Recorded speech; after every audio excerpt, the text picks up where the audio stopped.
लोमडी र हात्तीको कथा। एउटा जङ्गलमा लोमडी र हात्ती बस्थे। उनीहरू असाध्यै मिलेर बस्थे र सधैँ सँगै रहन्थे। एक दिन नदी पारी उखुको खेत थियो। हात्तीलाई उखु खान मन लाग्यो र उसले लोमडीलाई भन्यो, आज मलाई उखु खान मन लागेको छ। लोमडीले भन्यो, मलाई पनि खान मन छ, धेरै दिन भयो केही नखाएको। तर उनीहरू र खेतको बीचमा नदी थियो। म पौडिन सक्दिन, लोमडीले भन्यो। हात्तीले दयालु भएर भन्यो, चिन्ता नगर, म तिमीलाई मेरो पिठ्युमा बोकेर लैजान्छु। त्यसपछि हात्तीले लोमडीलाई बोकेर नदी पार गर्यो। दुवैजना खेतमा पुगे। लोमडीले छिट्टै धेरै उखु खायो र पेट भरियो। तर हात्तीको पेट अझै भरिएको थिएन। लोमडी खुसी भएर जोरले कराउन थाल्यो। हात्तीले चेतावनी दियो, जोरले नकराऊ, किसानले सुन्न सक्छ। तर लोमडीले उसको कुरा सुनेन। छिट्टै किसानले आवाज सुनेर खेतमा आयो।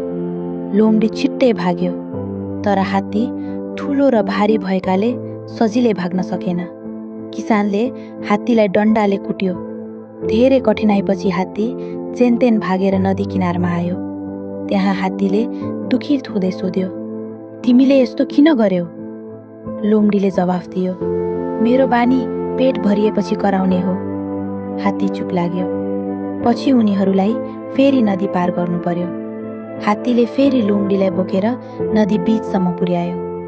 नदीको बीचमा पुगेपछि हात्तीले अचानक पानीमा डुबुल्की मार्न थाल्यो र नुहाउन लाग्यो। डराएको लोमडीले चिच्यायो, तिमी के गर्दैछौ? म डुबेर मर्न सक्छु। हात्तीले शान्त भएर भन्यो, उखु खाएपछि मलाई नदीमा नुहाउने बानी छ। अब लोमडीले आफ्नो गल्ती बुझे।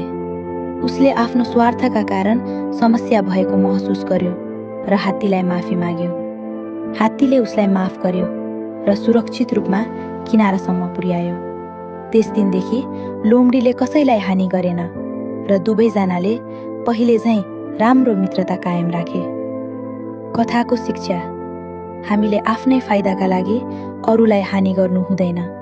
खराब कामको परिणाम एक दिन अवश्य फर्केर आउँछ।